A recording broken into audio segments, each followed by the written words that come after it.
Salut à tous, c'est Julien. Salut à tous, c'est Clément.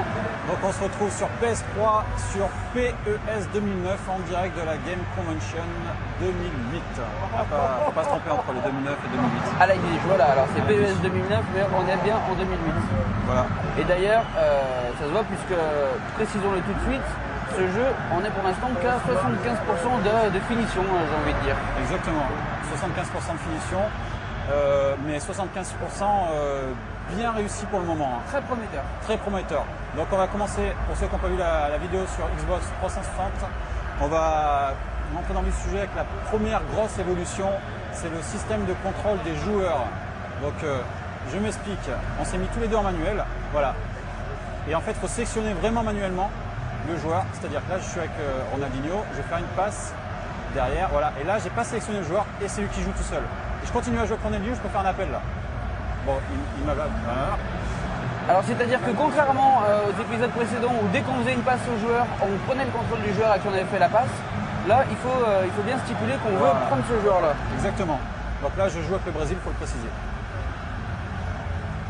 Donc sinon au niveau fluidité, pour cette version développée à 75%, eh ben, c'est déjà beaucoup plus fluide que la version de l'année passée. Voilà, là je suis parti. Excusez-moi, je me concentre un petit peu.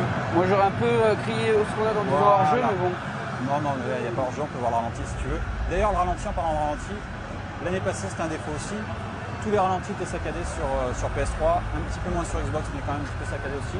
Alors que cette année, ben, on peut voir, c'est pas non plus extraordinaire. C'est pas extraordinaire, mais non, ça va, de toute façon, c'est pas tout à fait fini non plus. Donc on peut qu'être optimiste vu la qualité du jeu par rapport au précédent. Voilà. Pour être honnête, il est pour l'instant vraiment très plaisant. Aussi bien sûr. Ouh! Ah, t'as pas fait exprès? Je vais te faire un truc là. Alors ça c'est. Voilà, alors moi ça j'ai fait exprès par contre, c'était un peu pour une sorte de petite vengeance. Là je t'ai fait un truc assez monstrueux techniquement. Hein.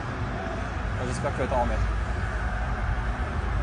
Voilà, donc sinon au niveau de la version là, c'est une démo hein, qu'on peut tester, donc on peut pas voir tous les modes de jeu.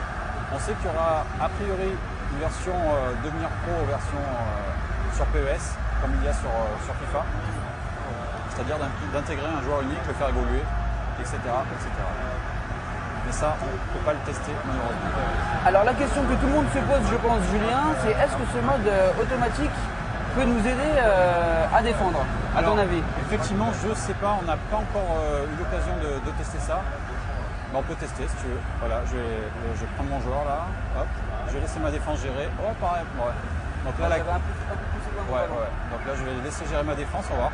Écoute, j'ai un défenseur qui a l'air assez coriace, là, qui est pas mal. Merde. J'ai le réflexe de prendre mon joueur, hein. C'est bien normal. Oui, tu as le réflexe de prendre ton joueur parce que le réflexe se prend très rapidement. Ouais, et voilà un super début. A priori, il ne faut pas laisser la console défendre toute seule. L'autre question qui se passe, c'est qu'on est peut-être en niveau normal et peut-être que si on s'était mis tous les deux en niveau difficile, peut-être que la défense aurait été meilleure. Je sais pas, à tester. Et peut-être ton gardien aurait été meilleur. Bon, j'avoue que ma frappe est somptueuse. Mais ouais, la frappe est belle, mais bon. Le gardien n'a pas la main très sûre. Et on va dire que ce but n'a pas trop de valeur étant donné que j'ai pas vraiment joué le jeu. En tout cas, j'ai pas défendu. Donc c'est très prometteur.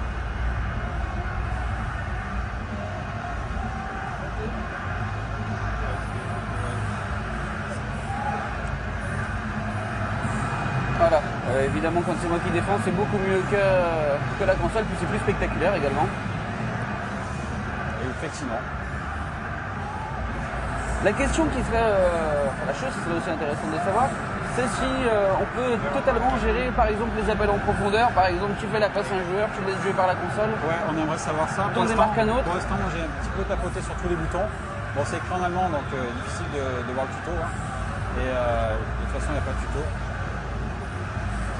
Mais j'ai pas trop l'impression, en tout cas, qu'il y ait cette possibilité de faire un appel avec ton joueur que tu contrôles manuellement maintenant. C'est cette information à prendre avec des pincettes parce qu'il faut la confirmer. On va pas juger sans savoir, mais je trouve personnellement que ce serait un peu dommage si cette petite nouveauté qu'ils ont mis finalement dans cet épisode, ils la poussaient pas à fond en permettant justement de faire des appels Ce sera un peu dommage. Et de se rapprocher un peu du mode de jeu qu'on a quand on joue à deux dans une équipe par exemple. De toute façon, tu peux faire des appels en courant avec ton joueur. Maintenant, la question c'est de savoir est-ce que tu vas pouvoir activer une demande de passe, quoi, tu vois.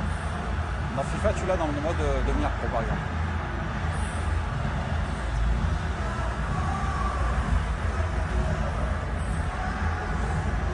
Alors, donc on voit que j'utilise toute la largeur du terrain. Excuse-moi.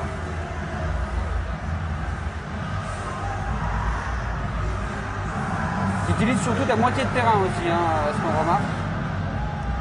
Oh là là, ça joue là. Aïe aïe aïe aïe aïe aïe, c'était une action construite du... Un peu trop gourmand dans la finition peut-être des jeux la de brésilienne. Hein. On rappelle, c'est le remake de la demi-finale qui s'est produit aux Jeux Olympiques hier. Où le Brésil s'est imposé... l'Argentine s'est imposé 3-0. 3-0 avec un arbitrage un peu douteux. Mais cela ne nous regarde pas. Puisque nous ne sommes ni brésiliens ni argentins. Voilà, tandis que là l'arbitrage est assez bon puisqu'il a sifflé faute sur ma personne. Autre chose qu'on a pu voir, c'est que l'équipe de France a été réactualisée avec la présence de Gomis notamment. Ah oui, oui c'est vrai, donc c'est assez réactif quand même Chez Konami. chez Konami, tout à fait. Mais on sait aussi que PS Japon adore la Saint-Etienne. C'est vrai, C'est ce qui un a été petit dit. peu comme beaucoup d'autres pays. Beaucoup de régions en France aussi. Mais bon, on va fermer la parenthèse. Oh là là, là, elle a bouffé la feuille là. Non, je crois que c'est tout simplement un excellent tacle. Il y a une autre petite chose qu'on peut dire, c'est que quand on a joué contre l'ordinateur, enfin moi j'ai trouvé en tout cas qu'il était un petit peu plus difficile de dribbler. Je sais pas ce que tu en penses toi. Ouais, bah, alors pour le coup contre toi c'est facile. Oh là là, Oh, t'as une belle cagade, tu vois, du coup j'ai payé ma méchanceté là. On fait trop. C'est vrai que contre l'ordinateur c'est pas si évident quoi. On se rapproche un peu plus de la difficulté des premiers opus quoi. On est moins dans l'arcade où on passe facilement comme ça pouvait être le cas je crois sur le dernier épisode. Ouais, le dernier épisode, c'est vrai que tu prenais Ronaldinho par exemple là et Ouais, c'était vu quoi quasiment. tu pouvais assez facilement dribbler Riquelme qui est très très fatigué. Mais c'est pas grave, c'est les arrêts de jeu. On va finir sur un match nul certainement, à moins que... Eh non, match nul. Mais merci Clément pour cette vidéo. Et ben merci de m'avoir invité Julien et à bientôt sur jv.tv. Exactement. Salut. Salut.